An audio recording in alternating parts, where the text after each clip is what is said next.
Girl, can we gossip? Gossip, gossip, girl, can we gossip? Gossip, gossip, girl, can we gossip? Gossip, gossip, girl. Talk about Quinn motherfucking Joseph. Quinn motherfucking Joseph. So Quinn is we all know a Quinn too. She is that sedity, highfalutin friend who, at the core of her, she is just a ball of amazingness. Will give you her last. Is just a sweetheart. Although some people may see her as being like, oh, she's so stuck up. She this, she that. But that's just who Quinn, is. What we also find out about Quinn, the way that why Quinn is the way that she is because Quinn's always wanted to feel love and to be loved. And so, and she wanted love, she wanted a partner. But the only love that Quinn has received up until this point is the love of her sisters, her three best friends who have, held her down. And so just watching Quinn be this boss bitch when it comes to fashion, her getting the folks together in her boutique, and just, watching her navigate through her, through her sexual situations, because it's very much was given Ty liked men, but then the first few dudes, that she was meeting, there was something. She always had to switch it up, always had to change herself to be who she thought they wanted her to be. And as a result, those relationships did not work out. And so Ty, remember, she met the woman. I can't remember her name. So I'm just going to say she met this woman. And we actually started to see that, hey, Quinn is most definitely, she's sexually fluid, but there is something about the relationship with the woman was that she was feeling and experiencing the love. We were actually seeing Quinn, a softer side of Quinn being in love with this woman. Of course, that relationship did not work out. And once again, Quinn is back here like, what the hell is going on? I want a partner. I want children. Damn it, I want a family. And we have watched that woman go through these relationships trying to be something that she wasn't, to get in where she fits in with these relationships, and it was not happening for her. So this season, we see that Quinn is getting one of her new clients together. And so the client is like, yo, you got me together. Come to find out this woman is a sugar baby. And it's just like, hey, why don't you come to my penthouse? I'm throwing a party. And it was kind of like a leftovers party. And like a leftovers party is where you and your friends get together, you invite your exes, and we just play. Although the lady was saying that, oh, it's not, it's not one of those type of things, but it very much was giving, this is an ex party. Bring your ex, let them mix and mingle. So while at the party, Quinn didn't want to go alone, so she invited Angie and she invited Camille, who we will get into was going through some bullshit with Ian, which we understand because that's what true love is about. You go through the bullshit, you go through the ups and downs. But anyway, back to Quinn. So they are at this party, and so her client brings over the very sexy dark chocolate that is Kofi. Now y'all know who Kofi is. Queen Sugar. Y'all know Kofi is just, we've watched him in Queen Sugar. We have seen him in Girls Trip. Kofi is just black magic. Anyway, Kofi's character name is Seth. So the sugar baby, hooks Quinn up with Seth, who we find out is a professional athlete. He is a baseball player. He plays for Chicago. And so Quinn and Seth meet, and the sparks are immediately flying. There's interest there, baby. It's hot, that it's hot like fire between them. It's kind of like, damn, okay, where have you been all my life? Okay, so they connect, and of course they get it in, and then we come to find out that Seth is going to the ESPYs and he ain't got shit to wear. His stylist, played by B. Simone, flaked out on him. Suit got lost at the airport, whatever. He's like, God damn, I ain't got nothing to wear to the ESPYs. So Quinn is like, oh, is that it? I got you. So Quinn styles the hell out of him for the ESPYs. They pull up. He looks great. And the reporter is like, oh, what are you wearing? And he's just like, I got styled. My new stylist, Quinn Joseph. So Quinn's star starts to rise because he puts her on the map. And that's all it takes. All you need is validation from somebody that can take your meagerness and just blow you up. And it can happen overnight. It can happen instantaneously. And for Quinn, motherfucking Joseph, it happened instantaneously. Her inboxes was being flooded by all types of people that's like, yo, you dope. I want you to style me. So Quinn's star is on the rise. Her love life is on the rise. She and Seth are clicking. And it's like this man has totally knocked her socks off her feet. And for a woman, it's like, to be pursued, it's like, wow, I think I may have found the one. So we come to find out he has a photo shoot coming up. He doesn't really know the premise of the photo shoot. So, they're trying to get some ideas. So Quinn, it's just like, when I think of this photo shoot, I'm thinking about Black love, old Hollywood glam, and da da da da da da da da. So he sets up this amazing photo shoot where I think it was either for Essence or Ebony magazine. And so he asked her to be in the photo shoot, and it's basically like old Hollywood glam, husband, wife, they've got kids. This has caused Quinn to really fall in love with this man because she's like, damn, I could actually, while she's doing this photo shoot, she's looking at this man and she's like, I can see myself. This is what I want. And he's showing me through this photo shoot that he just might be able to give it to me. Because come to think about it, I'm going to say this.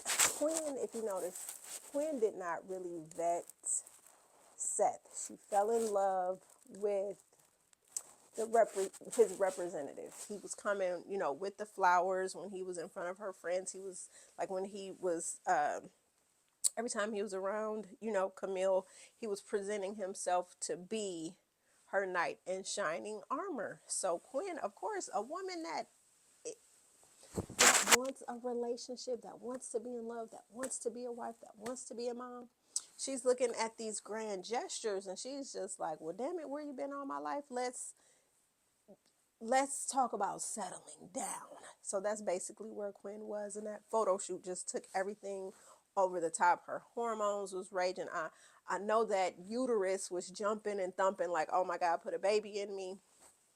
And so they're in bed and he gets a phone call, and come to find out, this dude is in a relationship with his partner because he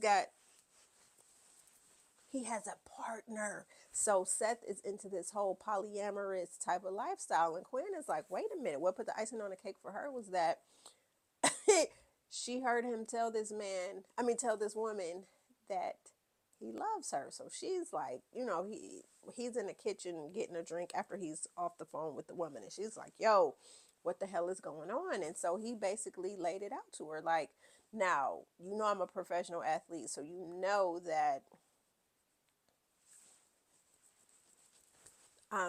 here, there, and everywhere. So it would make sense for me to have an open type of relationship. I've been with this partner for a while, but I am starting to fall for you. I want to be in a relationship with you and her. And so Quinn is like, yo, no, no, no, no, no. That is non-negotiable for me. I need a sense of security with just you and I. I don't believe in open relationships. I don't believe in cheating. And he's like, it's not cheating if my partners know about each other. And so he is trying to persuade her to join into his polyamorous fuckery. And I'm calling it fuckery because it just it is what it is. And I get it. There are people out here that are living polyamorous lifestyles, and if that's what you feel that that's what you want to do, that's cool. But at the end of the day, there is always going to be someone in the relationship whose needs are not going to be met. We are jealous by nature, and you guys can say what it is you want to say, but there is going to come a time in the relationship where someone's needs are not being met and they are going to feel a certain kind of way. And the others in the throuple can do those things to, to make you feel validated, to make you feel loved, but it ain't always gonna be cotton candy clouds and goody goody gumdrops. So the fact that Quinn was questioning her morals and her values and actually starting to think that, okay, I could be part of a throuple. It was just kind of sad to see because for some of us out here, that most definitely is a reality that you have to lower your standards as a result to find love. Because Seth was like, hey, I'm not saying that I don't want to be with you. I'm in love with you too. I can provide for you. I will buy you this grand condo. We can have kids together. We will raise kids together. I can give you everything that you want, except for my whole heart in its entirety, because it belongs to this other lady too.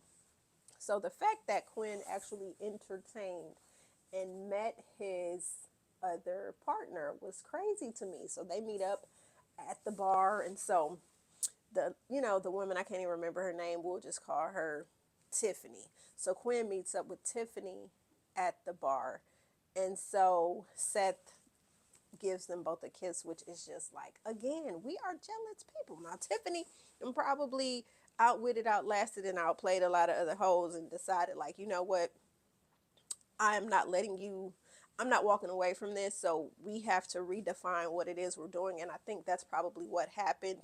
And he's like, damn, you've been a A1 day one. So we're going to work this out. And I really feel like maybe that's how the open polyamorous love situation started between them. So Quinn sits down with Tiffany, and Tiffany starts running the rules down. Like, hey, I get tested every 2 months. I da da da da da da da da da da da da da da. This is what we're doing. We, if you plan on seeing somebody outside of us, we need to know, and we need to. It just became very intrusive, and it came like you trying to check under my hood to see what I'm doing. And the more Quinn tells the bartender, I need something strong. So as this woman is talking, she's just talking.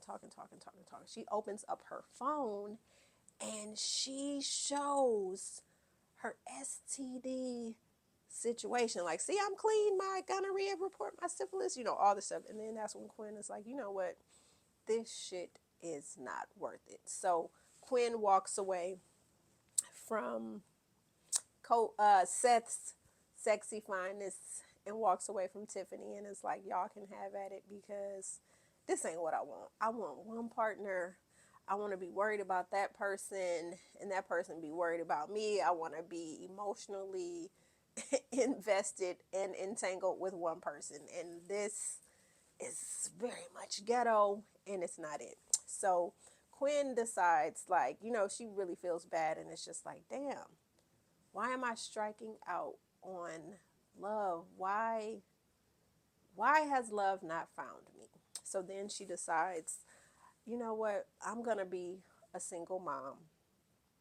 And so she goes to a single mom class and she's getting information. And lo and behold, as she's leaving the class, the woman, I don't know why I want to call her Bella.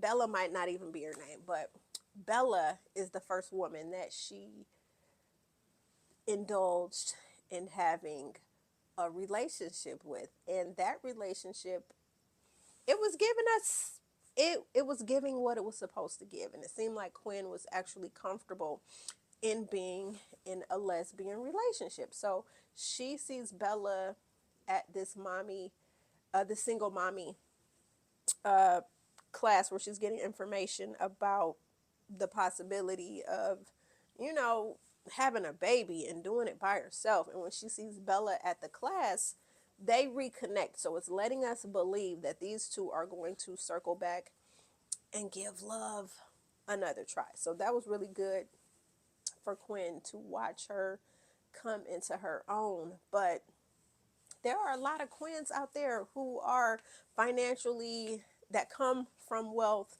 that are financially, that are financially stable, that are, doing their own thing and that are living the life but are striking out when it comes to love. And it was just like, I really, my heart just broke for Quinn every time another love interest would come into her life. And it's just like, damn.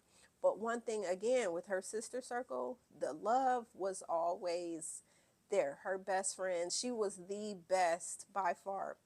When watching her throw Camille's baby shower and the heartfelt speech that she gave to one of her best friends about how she saw her and about, talking about her village and asking all the guests represented there how they knew Camille. I just really thought that was, we all need a friend like Quinn. And so watching Quinn come into her own and her realizing that she is deserving of the love that she wants and she gets to call the shot. So I thought, watching Quinn evolve into who she was becoming at the end of this, series was that was good shit.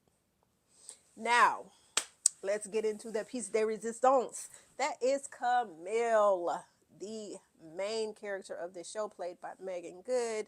Camille, honestly, like, I know Angie was a hot mess, but no, Camille is the hottest of all messes. Wishy-washy, has this uh, preconceived notion in her mind of how she wanted her relationship with Ian to go. And when I tell you, y'all had to know that Camille and Ian were going to end up together. But the fuckery that they went through to get to end up being together was just like, I'm like, damn, if this does not happen. That's why I said thank you to the writers and the creators of this show and for the cast bringing these people to life. Camille, professor at Columbia. Seeing Camille and Ian, we knew that they were going to end up together with their on and off again spiral of just craziness, messiness, madness. It was just watching them be together, break up, then be together, because I don't want kids, but I want kids. And watching Camille destroy his engagement, like, this shit was just, it was crazy. So we see Ian and Camille have broken up. Season 3 begins. They have broken up, but they have these, they've broken up. Of course, like in relationships, you break up to make up, break up to make up, break up to make up. So they are on this toxic spiral of, okay, we're finally saying goodbye, because Ian's like, listen, I want kids. And Camille is like, yeah, I don't think I want to be a mom, because we know Camille and her mother have issues. We know Camille's mom is missing some crayons out of the box, some sandwiches out of the picnic basket. So Camille is like, that's not, yeah, I don't want to be a mom, because she just doesn't feel like she's going to be a good mom, because her growing up having the mom that she had, she's like, oh, hell no, that's not for me. I'm not about that life. So we're watching these two trying to end their relationship. Okay. So then they come up with the bright idea. Okay. Listen, let's just keep screwing and hunching and munching and funching. No strings attached. I won't ask you what you're doing on the side. You don't have to ask me what I'm doing on the side. So we see a lot of sexing is going on between these two. They are getting it in for breakfast, lunch, and dinner. And so you could see that Camille is most definitely reattached to her man, who is now in that space of not being her man. So come to find out, they're in bed. Ian's phone is blowing up. He's like, oh, I gotta go. And she's like, oh, where are you going? And he's like, let's not make this weird. Oh, no, I'm not trying to make this weird, but basically, who the hell is that texting your damn phone, nigga? So he's like, I'm seeing people and all this stuff like that. So the fact that Ian never said, hey, I'm seeing somebody, it's getting serious. He did not want to share that information with Camille. So she's thinking, okay, well, he's seeing people, da da da da da. So she's like, okay, well, basically call me, when you want some more, when you want to get it in, let's schedule our next, my next dick appointment. So he's like, cool. So some time is passing. Camille is reaching out to Ian, and he is further distancing himself from her. He's hitting her, she's sending him all provocative type of pictures. She's sending her getting it in with the vibrator, and he's just thumbs upping the picture. And she's like, yo, what the hell is going on? Like, not him trying to ghost me lightweight or trying to make me feel a certain kind of way.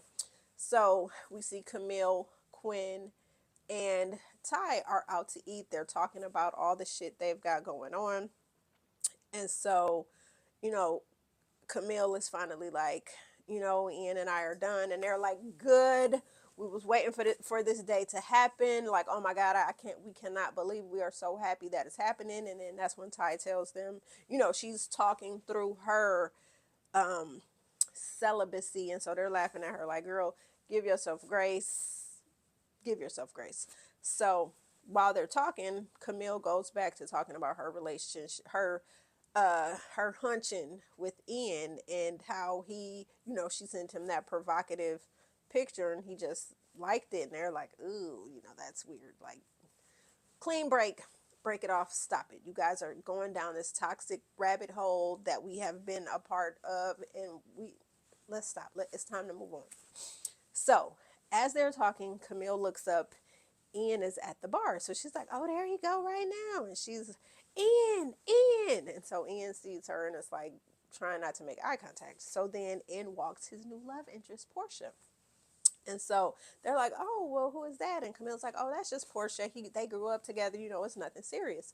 So Ian and Portia lock lips. And they like, oh, well, that looks a little more, no, it's something going on there. So Camille is burning up. She is livid. Like, no, this nigga is not. And y'all see my earring just fall off. And it's still rolling. Anyway, so Camille is like, no, this nigga didn't. So she is sending him an angry text now. And they're like, listen, do not hit send because, we know you're in your feels right now, but just don't do it. Don't do it. she does it. And then one of the words that she wanted to send came out the way that autocorrect. Y'all know it's never duck. It's never duck. So she sends that message, and it's just like, damn. And so they start this toxic cycle where they're going back and forth. It's like, Camille, we know that you love Ian. And as they're at the party that Quinn invited them to, that the sugar baby invited them to, Camille is just beside herself. She is just going off in this voice note. And it's kind of like, Camille, you giving him all this pressure and this energy. Why you couldn't just tell him at the beginning? And I'm still in love with you, and it's making me mad that you got this new girl, whatever. So Camille ends up going to Ian's house. They get into it, and so she's picking an argument. And Portia comes to the door, and Camilla's like, what's going on here? And so Ian is basically like, I'm with Portia now. You know, we're doing this. We're doing this relationship thing. We're giving it a try. And she's like, you know, they're just going back and forth. I can't believe. So as the ladies are celebrating one night out at the club, Angie joins them. And when they're talking about wedding venues and all this other stuff that they've got going on, Camille is in the midst of writing her book because she walks away from Columbia. Although she was offered tenure, which it was just good to see, like I said, her struggling with her career and finally, you know, at that point where the older, more seasoned professor mentor, Whoopi Goldberg, lets her know, you know, that she's up for tenure, but Camille has to walk. Camille is starting, you know, she doesn't want her shot because she's just like, yeah, my stomach has been unsettled, da da da da da da da. And so she gets up like, I'm gonna be sick. And so Camille faints, which we already knew she was pregnant. Camille was munching at the restaurant when she saw Ian and was getting mad. We knew that she was pregnant. So she gets sick and she faints, and they're like, oh my God. So they have to rush her to the hospital. And they're sitting in the hospital. They're trying to figure out, like, what the hell is going on. And the doctor says, you and your baby are fine. And they're like, yo, what, wait a minute, what? So Camille finds out that she is pregnant. So she's got all these things going on. It's like, yo, I just quit my job teaching at Columbia. I'm writing this book. Oh my God, I'm about to be a single mom. My ex is now with his new woman. What the hell is going on? I really don't know. So we had to watch Camille, as a lot of single women do when they are transitioning out of a relationship. It's like, and then the person that they were once with, watching them navigate a new situation. So it's like they got a whole lot of shit going on. So Camille is like, I don't even know what to do, what to say. So she's trying to figure out how she's going to tell Ian. Is she going to keep it? Is she not going to keep it? So she ends up one day just shooting him a text of a sonogram. And he's like, what? You know how with the exclamation points, he exclamation points the hell out of that sonogram. Like, yo, what the fuck? So then they get together and they start talking about it. And so, you know, Ian is like, man, like, what the hell? How did, you know, they're arguing about it. And he's just like, but you said you didn't want to have kids. And now, oh my God. And I'm in this situation with this new woman and I want to be with her. Now, mind you, he wants to be with her, but he doesn't spill the beans that he and Portia are trying to have have frozen embryos, and that they're trying to have babies together. So Ian, that was one of the things that I was kind of like, damn, Ian, you could at least, while you're struggling with Camille and she's trying to figure out, I'm gonna have to be a single mom. I'm gonna watch you be in this new relationship. We have to basically come to a new normal. Am I gonna keep this pregnancy? What's gonna happen? Ian is still trying to reassure her that I'm gonna be there for my baby. I'm gonna hold you down as well. Da da da da da da da da da. And so we're watching Camille navigate when she finally decides that she's going to keep the baby. And I loved how her friends were there for her, like no matter what, even, when they were doing the pros and the cons of keeping the baby. The fact that her girls were there holding her down, that was good to see. That's real shit. So watching Camille navigate through this relationship, we actually watched this woman grow as a woman. Y'all remember how flaky and flighty she used to be? That's how she started the pregnancy off, but she started growing and coming into her own as she's writing this book, where she's talking about fear, facing fears, facing truths, and things like that. She and Ian have another conversation, which again, I hate that it was like Ian was basically living two lives. It's like he's trying to be, now mind you, he just got caught up in this situation. I am not granting him grace. I'm not on his side. But it's like he is trying to juggle these two lives. He was once with the love of his life, Camille. You Y'all ruined his engagement with the woman that he thought he was going to be with. Now, mind you, Camille not pregnant. Nobody's pregnant. He was in a good situation, but you came back to him to open the door because the door between them had not been closed. So, trying to navigate through that. Then they come to a place where he's like, I want a family. And she's like, that's not what I want. So again, okay. So then they're in another space where it's like, okay, we're just going to hunch, no strings attached. Camille gets pregnant. Now, in the whole, we're going to hunch, he was probably talking with Portia. They were spending time, getting close. They're in a relationship. Now it's like Camille's pregnant.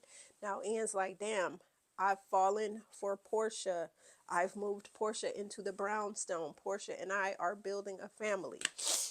It was kind of like, I feel like when he said he was serious about Portia, he should have also said, Camille, Portia and I are trying to work on having a family. We're family planning. That was one of the big things that he did not mention. So watching these individuals trying to navigate through this new situation was wild. This shit, again, this shit happens in real life. So Camille is writing this book. She and Ian finally get to this space where it's like, okay, you know what, Ian, I'm gonna respect your new relationship. However, I didn't make this baby by myself, and I'm gonna need you to show up because I cannot not show up. I've got to be here every step of the way. So I need you to meet me halfway. So Ian, it's like, I can do that for you. So then their relationship takes on a whole new level of respect where they're like, okay, the play, us messing around, that shit is over with. You have a woman, you're doing your thing. I'm having your baby. We've got to navigate this space. So they decide, hey, we got to go back to being best friends because Camilla's like, I miss you. And he's like, yeah, I miss you too. When we had the fun times when we were just flat out friends and just good for each other and good to each other. So they're finally back in that space and she is writing the hell out of that book and they are planning a baby shower, which she did not want, but I'm so happy that she decided to have her baby shower because that's when things started to come full circle. And Camille was finally accepting that I'm going to be a good mom and I don't have to be perfect and I'm going to show up for my daughter and be there for my daughter. So during that time, of course, watching this whole situation and then, the fact that Portia, who is a pastry chef, had to end up making a cake and coming in clutch. Woo! That's real life shit, y'all. That stuff happens where the new woman gotta be there for the old woman, but don't want to be. But she's showing allegiance and alliance to her man. That shit is rough. So watching them navigate that was crazy. But all the while, I feel like Ian did not want to hurt Portia. And I feel like there were so many times that he could have just said, you know what, Portia, I can't do this. I will not be able to give you the best of me and all of me because I'm going to constantly be pulled and tugged in Camille's direction. I also feel for Portia. Again, trying to navigate that space, it is tricky. But I feel like when Portia found out that Camille was pregnant, now mind you, she and Ian were locked in, but how locked in were they in that relationship? I hate that she had to have a come to Jesus moment where she finally broke things off with Ian when he ended up staying the night. With well, he didn't get home till 3 o'clock in the morning, but him and Camille was about to get it in. And that's when you could still tell that they were still in love with each other. And then when Portia questioned him about it, why were you getting home at 3 a.m.? What the hell? So Portia, it was in that time that Portia was having that come to Jesus moment. Now, mind you, I'm sure she was seeing yellow flags, but, Ian, up until that moment, let's just say Ian's allegiance and alliance was to Portia. But I feel like they were holding on to the elephant was in the room, and I feel like they should have just walked away. And I hated that Portia got the short end of the stick, but she finally was like, I gotta walk away. And she was hurt, and it was just like, damn, my heart went out to her. But it was just like, Portia, them flags was starting to come your way, and I was just happy that Portia decided to choose herself and to walk away and to allow that relationship to remanifest, because I feel like in her heart of hearts she knew that Ian and Camille were going to get back together. And of course, Ian and Camille, in their craziness, got back together because they were just meant to be together from the giddy up. We knew, like, just watching the chaos and the toxicity, we knew that they were just meant to be, and they were supposed to just be together. But watching Camille and all the bullshit that she put herself through, that she put her relationship through, she she just she just had to do it to get to where she needed to be. If I know that doesn't sound like it makes sense, but she had to go through that bullshit to become the woman that she was meant to be for her daughter, for herself, and for Ian. And Ian, the only gripe and complaint that I have with you is, like, you're trying to be a good guy. He's a good man, Savannah. I get it. He really was. But I feel like Ian should have had a come to Jesus moment with himself soon.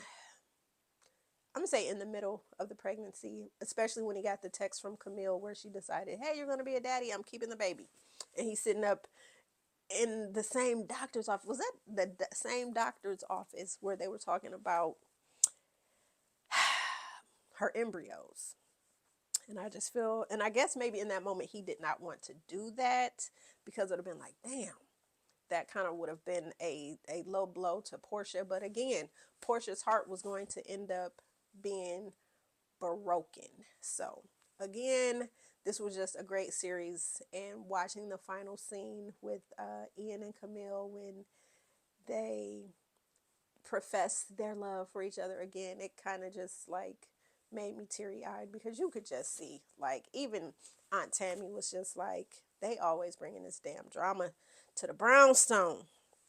And when Ian is like, I want y'all basically to come home, for Camille and Harlem to come home and be with him, I just thought that was good shit. But I just feel like, again, he should have ended things with Portia sooner than that, because there was never going to be a good enough time to have that conversation, the breakup conversation that needed to happen. Again, Camille navigating her relationships with her sister girls, it was just good to see, because like I said, this shit happens in real life. Harlem, I hated to see it end, but I was not disappointed with this season. I do not feel like it was rushed at all. It was the perfect ending. And the way they ended each of these character storylines was that shit. So make sure y'all like, share, comment, and subscribe. Also, let me know how you feel about Harlem. Did you guys enjoy this season? Do you like the way it ended? What's next for Black shows? We need more shows for us, by us, that give a true depiction of who we are and a true depiction of the shit we go through in life. So that's all I had to say, y'all. So I'm gonna see y'all in the next video. I'm out. Girl, can we gossip? Gossip, gossip, girl, can we gossip? Gossip, gossip, girl, can we gossip? Gossip, gossip, girl.